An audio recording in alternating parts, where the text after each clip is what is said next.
दोस्तों कहानी शुरू करते हैं। इसे के पिता हाल में वार्ड बॉय का काम किया करते थे। उस दिन हमेशा की तरह काम कर रहे थे, लेकिन उस दिन मैंने जो गलती की थी वह ना मैंने उससे पहले कभी की थी, ना कभी उसके बाद। उस दिन शाम के वक्त लड़की को अस्पताल के इमरजेंसी वार्ड में लाया गया था। उसकी हालत बहुत ही खराब थी। उसे देखकर मुझे यही फील हुआ था, ये नहीं बच पाएगी। लड़की के सर पर चोट लगी थी, शरीर पर अच्छे खासे कपड़े थे, हाथों में मेहंदी थी, गले में कुछ गहने थे और पैरों में पायल थी। वहाँ जो डॉक्टर थे उन्होंने उसे बचाने की बहुत कोशिश की दोस्तों, लेकिन अस्पताल में आने के कुछ पल बाद ही उसने दम तोड़ दिया। दम तोड़ते ही डॉक्टर साहब ने उसको खबर दी। उन्हें उसके परिवार के लोगों को खबर करने के लिए कहा। जब दम तोड़ रही थी तब मैं उसके पैरों के पास खड़ा था, और जब वह झटपटा रही थी मैं उसके पैरों को पकड़ रखा था। वक्त मेरी नज़र उसके पैरों की पायल पर पड़ी थी। उसे देख जाने उस दिन मेरे मन में कैसे वह बुरा विचार आ गया, लेकिन मैंने उसके पैरों पर से नज़र हटा ली और इलाज पर ध्यान दिया। मुझे देखते हुए उसने दम तोड़ दिया। दम तोड़ने के बाद उसकी आंखें खुली थीं और वह मुझे ही घूर रही थी। उसका तो पेपर वर्क होने के बाद मुझे उसे लाश को मुझे उस लाश को मुर्दाघर ले जाना था, लेकिन ले जाने के लिए आ गया। मैं उसे कपड़े में लपेट रहा था और फिर से मेरा ध्यान उसके पैरों पर चला गया। उसकी पायल मेरे मन में भर गई थी। फिर मैंने उसे दूसरे वार्ड बॉय की मदद से स्ट्रेचर पर रखा और फिर उसे मुर्दाघर में, जो कि अस्पताल की दूसरी बिल्डिंग में था, और वहां से दूरता उस तरफ ले जाने लगा। जब मैं अंधेरे से जा रहा था, बीच रास्ते में जाते जाते मैं उसके पैरों की वह पायल चुरा ली और उसे चुराकर अपने रुमाल में बांध लिया। मुर्दाघर के गेट पर मैंने उसकी एंट्री की। वह लाश मैं वहां के स्टाफ के हवाले कर दी। रात के खाने के बाद मैं चुपचाप वह पायल अपनी जेब में निकालकर बैग में रख दी। फिर रात भर मैं उस बारे में भूल गया।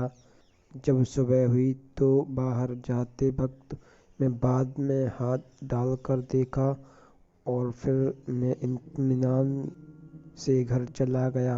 दूसरे दिन मैं सुबह घर गया था, लेकिन मुझे अपनी पत्नी का सच बताने में शर्म आ रही थी।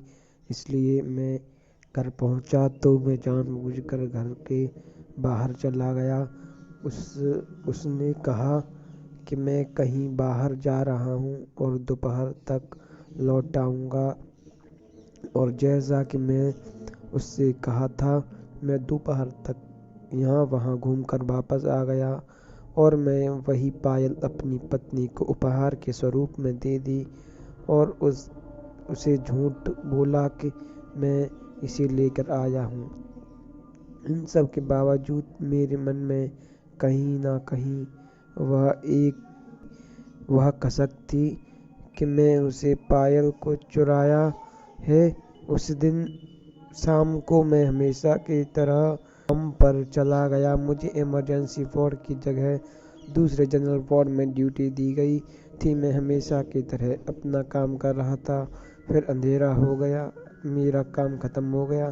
धीरे धीरे सब कुछ शांत हो गया। वार्ड के सारे पेशेंट एक एक कर सोने लगे और फिर मैंने उसे वार्ड की लाइट बंद कर दी और वार्ड के बीचों बीच जो टेबल वहाँ पर सर रखकर सो गया। मैं तब तक आधी नींद में जा चुका था। तभी मुझे पायल की आवाज़ सुनाई देने लगी। मैं थोड़ा गहरी नींद में था, लेकिन मुझे एहसास हुआ कि मेरे सामने जो टेबल है उसके सामने कोई आकर खड़ा हो गया। मैंने सोचा कि कोई मरीज या कोई नर्स होगी, इसलिए मैं वहीं पड़े पड़े उससे पूछा, क्या चाहिए? और फिर मुझे पायल की आवाज़ सुनाई दी। वह आवाज़ उस टेबल को घूमकर मेरे पास आ रही थी और मैं वैसे का वैसा ही पड़ा रहा। अगले ही पल मुझे अपने कानों के पास सांसों की आवाज़ सुनाई दी। मैं अचानक से उठकर बैठ गया और यहाँ वहाँ देखने लगा, और वहाँ कोई नहीं था।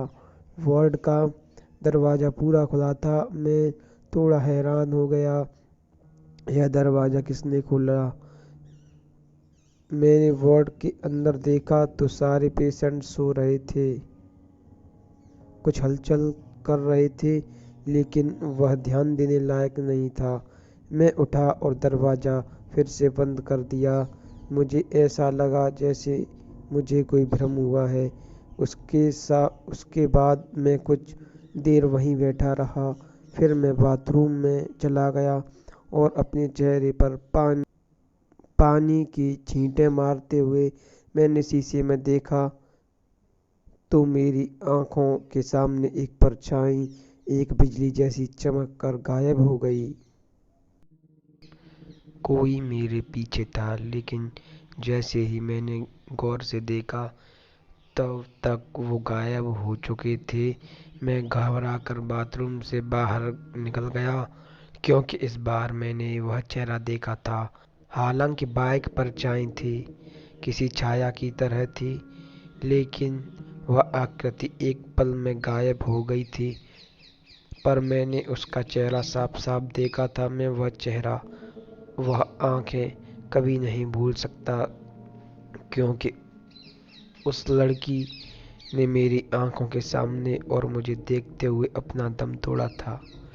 मेरा पूरा शरीर पसीने से तल हो गया और शरीर खतरा आने लगा था। मेरी नींद छूट गई थी। उस विचार के कारण, उस परछाई के कारण मुझे पूरी रात नींद नहीं आई। उस दिन सुबह में थोड़ा जल्दी ही घर चला गया, लेकिन जैसे ही मेरी पत्नी ने दरवाज़ा खोला तो सबसे पहले मेरा ध्यान उसके पैरों पर चला गया।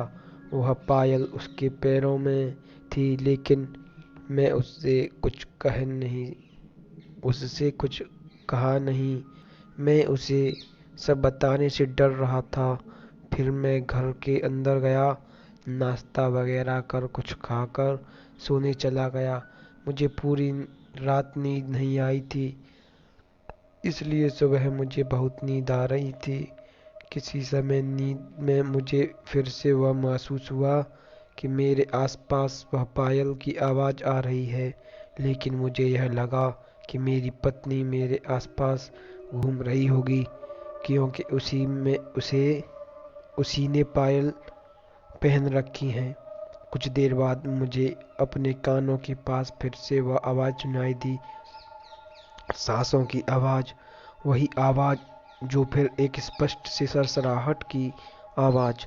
और उसी क्षण मुझे अपने चेहरे पर एक ठंडे हाथ का स्पर्श महसूस हुआ। मैं चौंक उठा। मैंने देखा कि मैं हमारे ही अस्पताल के मुर्दाघर में था।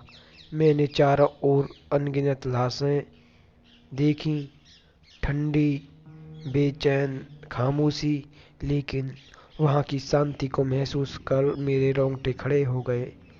तब मुझे ब्लड प्रेशर की प्रॉब्लम थी। उन सब को देख मेरा ब्लड प्रेशर हाई होने लगा, मुझे चक्कर आने लगे, मेरा सर घूमने लगा, मेरी आंखों के सामने अंधेरा छाने लगा। और अचानक मैंने उसे अपने सामने देखा, वही लड़की जिसके पैरों में मैंने पायल चुराई थी। वह अपना एक हाथ फैलाए खड़ी थी, अपने मुंह से कुछ बड़बड़ा रही थी, और शायद वह मुझे कुछ शायद वह मुझसे कुछ मांग रही थी। शायद वही पायल। मैं घबराहट में पीछे हटने लगा और पीछे हटते हटते मैं नीचे गिर पड़ा। मैं उससे बचने के लिए पीछे पीछे जा रहा था कि कुछ क्षण में उसका शरीर धुआं धुआं हो गया और मैं वह सब देखकर वहीं पर बेहोश होकर गिर पड़ा। जब मुझे होश आया तो मेरी पत्नी मुझे जगा रही थी। मैं अपने घर के बिस्तर के पास पड़ा हुआ था। उसने मुझे पानी पिलाया और मुझे शांत किया और बताया कि मैं नींद में बहुत डरा हुआ था। और तब उसने मुझसे पूछा कि आपको क्या हो रहा है, चलो डॉक्टर के पास चलते हैं। लेकिन मैं बिना कुछ बोले अपने हाथ से उसे बस शांत करने का इशारा किया। मैं वहीं चुपचाप कुछ देर तक बैठा रहा और मैंने हिम्मत जुटाई। तब मैं उसके पैरों की तरफ देख रहा था। उसे नहीं पता था कि मैं उसके पैरों की तरफ क्यों देख रहा था। थोड़ी देर शांत रहने के बाद मैंने उसे पूरी सच्चाई बता दी कि मैं उसके पैर में जो पायल है उसे नहीं खरीदा है। जो पायल है मैंने उसे नहीं खरीदा है, बल्कि मैंने उसे पायल को एक मुर्दा लड़की के शरीर से चुराया है। और इसलिए कल रात से मुझे बहुत ही अजीब अजीब से एहसास हो रहे हैं। वह लड़की मुझे बार बार दिखाई दे रही है। बार बार मुझे उसका एहसास हो रहा है। ऐसा लग रहा है अपनी चीज मुझसे मांग रही हो। और यह सब सुनकर मेरी पत्नी ने इस समय वह पायल निकालकर मेरे हाथ में थमा दी और मुझे कहा कि यह जिसकी है उसे वापस लौटा दो। मैं उसी शाम वापस अस्पताल चला गया। मुर्दा घर में जाकर उस लड़की के बारे में पूछताछ की तो पता चला कि उसके रिश्तेदार कल सुबह को उसे लेकर चले गए थे। फिर मैंने उसके घर का पता लिया और सीधे उसके घर चला गया। उस लड़की के घर जाकर मैंने उनके घर वालों को मेरे साथ हुए हादसे के बारे में बताया और उनसे और उस लड़की की आत्मा से माफ़ी मांगी। तब मुझे पता चला कि जिस दिन उसका एक्सीडेंट हुआ था उसी दिन उसका जन्मदिन था और उस दिन वह पायल उसके पिताजी ने उपहार में दिया था और शायद इसलिए वह मेरे पीछे पड़ी थी। तो दोस्तों, हमारी कहानी यहीं पर समाप्त होती है। अगर आपको कहानी पसंद आती है तो चैनल को सब्सक्राइब जरूर करें।